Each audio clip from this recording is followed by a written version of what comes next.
Hello and welcome to Home Run Hiring. I'm your host, Andrea Hoffer. Today's talent market has made it more and more difficult for employers, business owners to attract and retain even the best team members. Employers are looking for support in the area of recruitment wherever they can find it. One area that recruiters are recommending to employers to take a hard look at is what they're offering. What's in it for the job seeker? That's what the job seeker often wants to know. So, today we're going to discuss how offering benefits can help you attract and retain employees. And one study that was done by Glassdoor, the Employment Confidence Survey, found that about 60% of people report that benefits and perks are a major factor in considering whether to accept a job offer. And we're seeing that in our recruitment firm as well. The survey also found that 80% of employees who chose additional benefits, the 80% employees chose additional benefits over a higher pay rate, and which is really interesting to think about. You may think that just because you're a small to mid-sized business, that maybe you can't compete and offer benefits that will rival some of the bigger companies.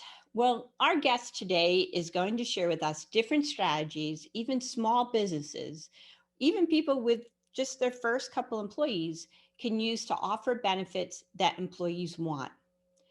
Please welcome Coach Jennifer Perera, CEO of Our Benefits Coach Insurance Agency.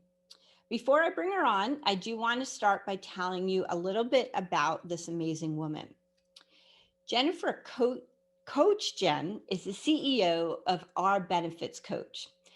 In not so many words, that means she helps you create an attractive benefits package strategy and then walk you through every step of implementing it into your compensation plan. She empowers you to make decisions that protect your employees and your company's bank account. Our benefits coach is the only employee benefits agency that has full enrollment team dedicated to helping communicate and educate your employees on all that you do for them. You can rely on our benefits coach to provide a holistic perspective to employee benefits, identify creative benefit solutions that work for your unique business, help your employees value and appreciate all that you do for them. Coach Jen loves to strategize and find the best possible solutions for her clients. Originally from Los Angeles, she relocated to San Diego in January 2012, where she began building her insurance agency. In her spare time, she loves traveling, spending time with family and friends, cooking and baking, and all types of fitness. She is a black belt, and I hope I pronounce this correctly, Kenpo Karate, has has run a few half marathons, the Camp Pendleton Mud Run, and the 2013 LA Full Marathon. She has a passion for mentoring teenage girls and women's self-defense. She has done so in volunteering her time as a cheerleading coach, a youth leader in her church, a coach for Girls on the Run San Diego, and has also developed safety programs and assemblies for school districts, her church, and company clients. She loves life and lives every day for new and exciting experiences. Please welcome Coach Jen. Thank you so much, Coach Jen, for being here with us today. Thank you so much for having me. I'm very excited to be here. Well, great. And, I'd love to just start by hearing a little bit more about the reason that people call you Coach Jen and how that relates to benefits. Yes, absolutely. So I started coaching cheerleading actually many years ago. And so Coach Jen was my name um, for 10 to 15 years. It was my license plate, all of that. And when I started working on my business name, I was coming up with something a little more fancy and eloquent. But when I came across our benefits coach, it just fit. I could keep my Coach Jen name. And then that's exactly what I do. I help companies design and create benefits plans, and then I help coach them through the implementation. And so I'm a guide, I'm a coach, not just an insurance salesperson. I really help coach. And then also the employees. When the employees have questions and figure out something, they need someone else to also coach them through what is the best decision for them. So it really takes my past with my present, and it's all the same. And that is my favorite name, second to mom. Uh-uh. Well, I love that. And, and I especially like that you brought up the coaching of the employees as well. Because I know as an employer, sometimes I offer benefits and I know there are all these options for my team, but I don't know how to explain it to them and I don't know how to guide them. And now that we're using you, I am really excited that they'll have somebody to help them with that. So Yes, they like the one-to-one where they can ask their questions. And that's why you do your part, I do my part, and you don't have to learn another business. perfect. And as I mentioned earlier, some of our employers in our audience may be thinking, they're too small. They're just starting with their first, maybe second employee, and they're not sure that there really are options for them to offer to their team. Could you share some of the benefits that you are seeing the job seekers looking for, and how some small businesses can actually meet those needs? Absolutely. Actually, this year I've helped numerous clients who are making their first hire. Um, and through that process, benefits are very important. And the reality is, even with one employee, there are benefits that you can offer. There are extremely affordable ones, that start at about $25 a month. On the supplemental side, there are plans that you can offer. And and truth be told, health insurance is kind of seen as the big one, right? But depending on your employee, especially when you're small, sometimes health insurance is not the first one to start off with because they already have it at an extremely affordable price, and or they're on a spouse's. Um, so we really just look at what your company has, what your employee has, especially your first one, right? Your first new hire, your second, you're really kind of creating what's for them because they're your only employee. But then you look at that on a scaling basis. So even down to one employee, there are benefits that you could offer. They're extremely affordable. And again, we'll just look at what your goals are, what your employee needs, and how we can best fit that also is kind to the budget. Great. I did notice with my business, very few of my team members wanted health insurance because they had it in other ways.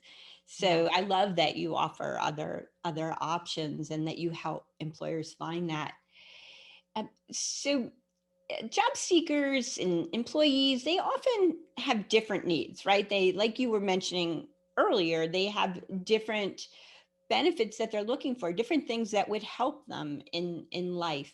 How do you suggest an employer goes about finding out from their team or their potential employees what benefits would attract them? What do they need? Yeah. So in a lot of our surveys that we've done, generally the first one that we've surveyed, second to health insurance, is actually dental. Dental is the most requested benefit. And then life and disability. Those are the three ones that people look at, job seekers, that they look for through the workplace. And so one of the things, and I think it's just education of who your broker works with, who your insurance agency brokerage works with. But there are a lot of different carriers and plans that have kind of like a menu of benefits that you can provide. And that is just the case. It is the fact that all employees are looking for something different to fit their needs, whether they're single, whether they're married, where they have kids, if they're older, if they're younger. They have different priorities, they have different thought processes. Things are important, things are not important. And so when you offer a menu of benefits and you have options are so important. Hmm. And then you can just kind of offer what, like a budget, like, hey, here's this, spend it on what you want to spend it on. Employees really, really do appreciate that. So I think it's just asking questions of the health broker. What can we do? What options do we have? And it really takes some seeking out, depending on the size of your company. But definitely you want to look into all options. So the broker can actually set some sort of system up so it's really easy for employees to choose from a menu of options, or does it get a little complicated when you're offering several different benefits? Um, it doesn't have to be complicated. Generally, you would stick to one carrier. Like one carrier I work with has all these benefits in place and doesn't have minimum participation size, doesn't have a minimum company size, doesn't have a minimum employer contribution. So it's something the employer can offer at no cost. And this is where your broker plays a big role in this. If they don't bring this to you, then how do you know about it?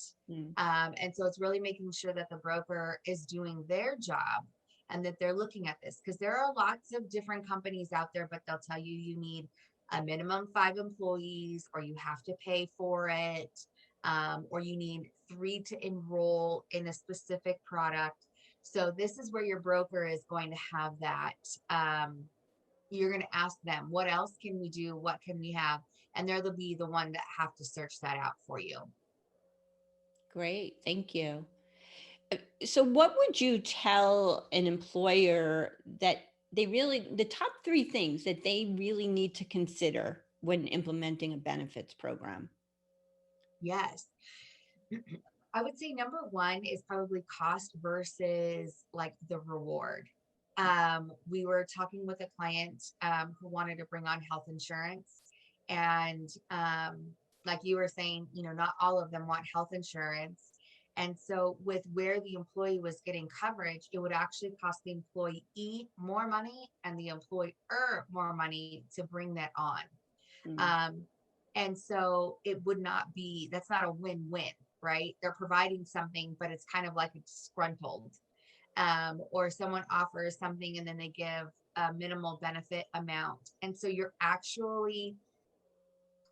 hurting what you're going for, right? You're wanting to provide it, but it's more of a disgruntled thing rather than not having it all. So I'd say cost versus reward. What does it cost you and what are you gaining on it? That is number one. And then number two, which we did talk about, is options. Options because employees have different needs. It's funny because even uh, like in California, there's a carrier Kaiser, and Kaiser is like a love-hate relationship. People will come to a company or leave a company because of the insurance. And so making sure that you have different options. And believe it or not, even in small companies, you do have options. And then the third thing I would say is just strategy. Are you growing and attracting employees, or do you have the team in place and you're wanting to retain them? Those are two different strategies, right? Growing and attracting is more the options route. Attracting or retaining and keeping the employees you have, you go deep and wide. If you're giving 50% contribution, can we move it up to 60? Can we move it up to 70? If you're paying for the employee, can you now give 25% to a dependent? So once you have your team in place, you want to go deep and wide. With the attracting and the growing, you want to be able to have options. So I'd say the top three is the cost versus reward, strategy, and options. I love that. It never even occurred to me for retention to go deep and wide. Yep. Uh, you know, that's very interesting. So you can offer different benefits to people based on how long they've been with you. You can increase that level. Not always. There are classes, but a lot of carriers are getting out of classifications. But there are ways to work compensation and benefits packages. And then there also is, most of the time when a company has their team kind of in place, they're not on a hiring spree. They're like, we have our team. I just want to keep my team. And instead of increasing a wage right? At totally draw a blank. Review time. At review time, you say, okay, instead of that, we're gonna contribute, 5% more to your benefits, or et cetera, et cetera. And so that you're able to do it that way. Interesting. Mhm. And as we know, right now we're expecting and we're starting to see much higher turnover as as we go further along. Actually, I was looking at HR Magazine this month, and I wanted to share that the cover says the turnover tsunami, how to prepare for the surge of employees expected to leave for new jobs. Yes. This is very, a very important topic. And I love that you started to talk about ways to use benefits for retention. Let's shift a little bit. And you said it's a little bit different approach in attracting new employees. What are some of the things you could share with us, and how to use your benefits program to attract new hires? Yes. So again, options is a huge part. Option is a huge part of attracting employees. And then another thing is, I've experienced right now, is a lot of employees, they're doing their homework when they're interviewing, right? It is an employee market for sure right now. Employees have options. And so the amount of calls I get from employees or potential employees and clients, my clients are business owners and HR managers. They're like, can you reach out to this new hire and explain our benefits and share this package with them? Because that is their decision. That's their deciding factor on their decision. And so I think it's important to have that role, um, with the health broker, the one-to-ones with the employees. That's very important. So I think options, again, on a full benefit scale, is very important that they get to pick that. And then another thing I would say, as far as that goes, is having a disability product. There are only 5 states in the United States that have a state disability, which is California, New York, New Jersey, Rhode Island, and Hawaii. The other 45 states do not have a state disability. So when you're able to provide that, not only does it protect their paycheck, but for ladies who want to have babies, there's also maternity benefit on there. And so again, by getting the right package in place, you can provide a maternity benefit to the women, by offering these plans. And so if that was something that they wanted to, you can just say, hey, these are the options we have. If any of these are concerns, then we have solutions and options for you. And they appreciate that. I would think that they would. I mean, because we're all so different and we all have different needs. And I'd love this idea of offering options. Would Yes. you would you recommend, say you're at the beginning stage, you're about to hire your first hire, you're very interested in them. I've had clients often ask me, I might as well just ask them what they want in benefits. Do you think that's a good thing to do? A good Yes, I just and I'm hoping to hear back this week if they hired their employee, but I was just working with a potential new client who they are making their actual second hire. Their first hire already has their person, but this one's bringing it on, and actually we're building it into the compensation package. So this particular role was a base salary plus commission, and their base salary was a $10,000 kind of range, right? And so they were going to do that, but then the employee says, well, what about insurance, and what about this, and what about this? So I said, well, you already had a range in your mind. What if you do the lower range, and that you make the base salary, and the um and then you pay up to, that 10,000, so you're actually paying the same amount. But what is beneficial to you and the client is, one, you're paying only payroll taxes on the lower amount. Same for the employee, they're not paying on the higher amount. And then, second, it's also a tax write off for the company. So you're spending the same amount of dollars as far as in your mind goes, but you're actually saving more dollars because now you're getting tax write offs and you're not paying payroll taxes on the higher amount.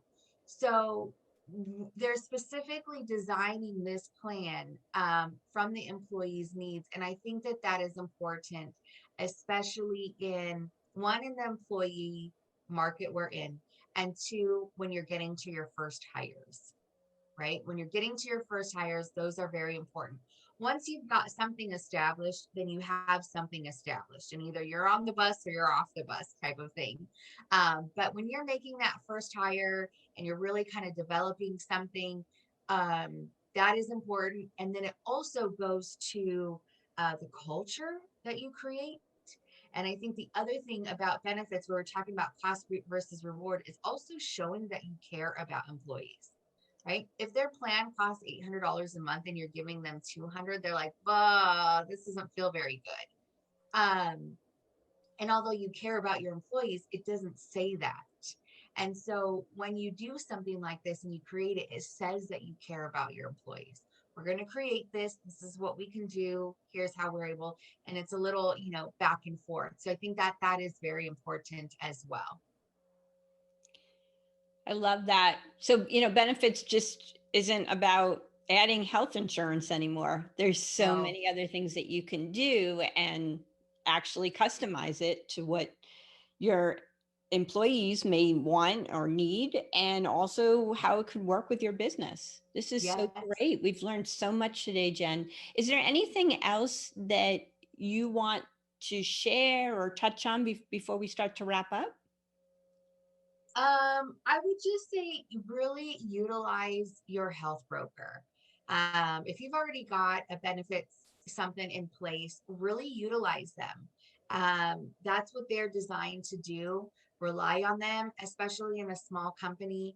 I like to say I make small companies feel big and big companies feel small, because small companies, we give them all the technology needs that they need and they get the one-to-ones. But in the big companies, they already have technology, but we still get them the one-to-ones.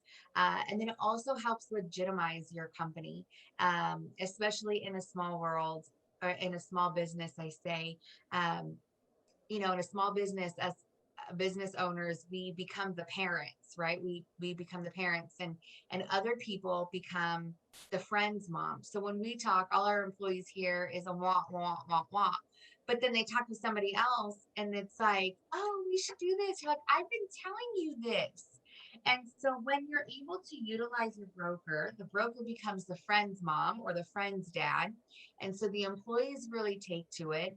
And then two, it's separate. So they're not telling, the HR manager or the business owner all their personal situations. They're able to say, here's my health situation, here's my family situation, here's my budget information, and really be able to create something that is best for them. So I'd say really utilize the broker that you have in place. That makes a lot of sense. Well, Yeah. well, Jen, really, Coach Jen, thank you so much for joining us today. Now, if somebody wanted to reach out to you to find out more about your services, how would they contact you?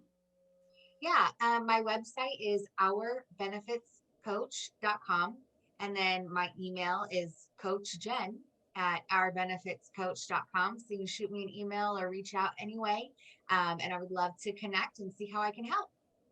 And we'll put the website and email on the landing page where the podcast is. So anybody who's driving, just go to homerunhiring.com and you'll be able to click on the podcast and get the information, so that you can contact Jen, because I highly recommend Coach Jen. So thank you everybody for joining us today. This is Home Run Hiring, and I am your host, Andrea Hoffer. Please stay safe and happy and have a great day.